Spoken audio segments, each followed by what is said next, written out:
Hello. तो मैं सोचने में मजबूर हो चुकी हूँ कि हमने बीजेपी को आखिर सत्ता में लेके क्यों आए। क्यों लेके आए?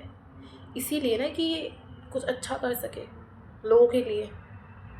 इसीलिए हम लेके आए फिर से इसे। पर ये कर क्या रही है? देशभक्ति का चूरन बांट रही है। सीरियसली, बीजेपी क्या कर रही है? देशभक्ति का चूरन बांट रही है। और पब्लिक को बहुत अच्छा लग रहा है। पब्लिक के पास लगता है कॉमन सेंस ख़त्म हो चुकी है। कुछ कुछ लोग हैं जिनके पास है, जो आवाज़ उठा रहे हैं गलत के खिलाफ। और कोई भी अगर गलत के खिलाफ आवाज़ उठा रहा है, कोई भी सरकार के खिलाफ अगर बोल भी रहा है, तो उसे सरकार क्या बोल रही है? Anti nationalist. सीरियसली, हम अपने ही देश के खिलाफ हो गए। वाह, ये कैसे हो गया? क्वेश्चंस करना कब से एंटी नेशनलिस्ट हो गया है? कब से? ये तो हमारे बेसिक राइट्स हैं। हम क्वेश्चन कर सकते हैं। हाँ, सुप्रीम कोर्ट। सुप्रीम कोर्ट का काम क्या है? जस्टिस दिलाना, न्याय दिलाना। पर ये न्याय से कम तो मुझे लग नहीं रहा। मुझे ऐसा लग रहा है कि सब के सब पैसे खा के बैठे हैं क्या? हुँ? बाबा राम रहीम की रिहाई हो गई। उसका इतना अच्छा यात्रा निकली है, लोग उसके माथे टेक रहे हैं लोगों के सामने। उस रेपिस्ट के, सीरियसली, जिसने 100 लड़कों की ज़िंदगी ख़राब कर दी। हाँ, उसकी आज लोग पूजा कर रहे हैं अभी। उसको लग्ज़री लाइफ मिली है जेल में। मुझे तो ये समझ में नहीं आता आखिर क्यों? क्योंकि वो एक हिंदू है और एक बिना किसी क्राइम के जेल में है, उमर खालिद। आखिर किस लिए? 5 साल से उस बंदे की सुनवाई नहीं हुई। क्यों? सबके सभी यूथ के मुंह पर एक ही नाम है और वो है उमर खालिद। ये सुप्रीम कोर्ट को दिखाई नहीं देता? हाँ, क्या अंधभक्तों में सुप्रीम कोर्ट भी आ चुका है?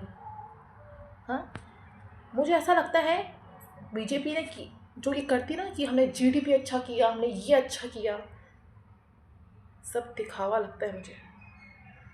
अगर उसने अच्छा किया तो कोई एक अच्छा काम करने से 100 बुरे काम करे तो वो कोई अच्छा काम नहीं है।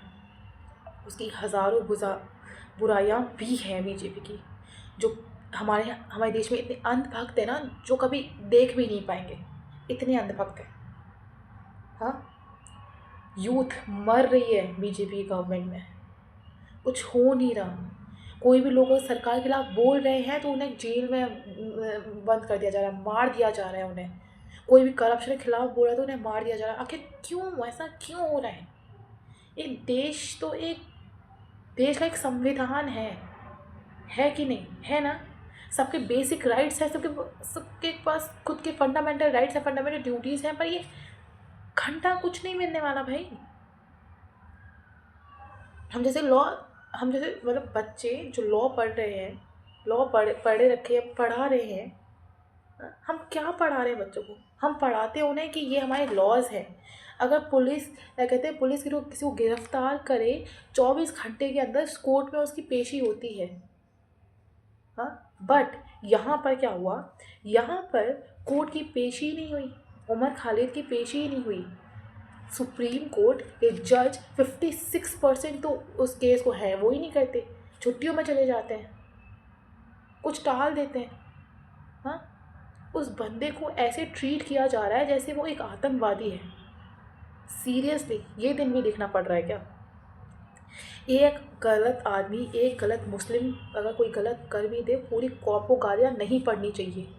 मुझे तो ये समझ में नहीं आती हिंदू धर्म में कौन से सब अच्छे हैं, कौन से सब दूध के धुले हैं। हाँ, तुम्हें बांटने का ज़्यादा शौक है तो खुद को बांट लो, पर देश को बांटने मत दो। हमने देश 1947 में बांट दिया था, अब बांटने की हिम्मत नहीं है।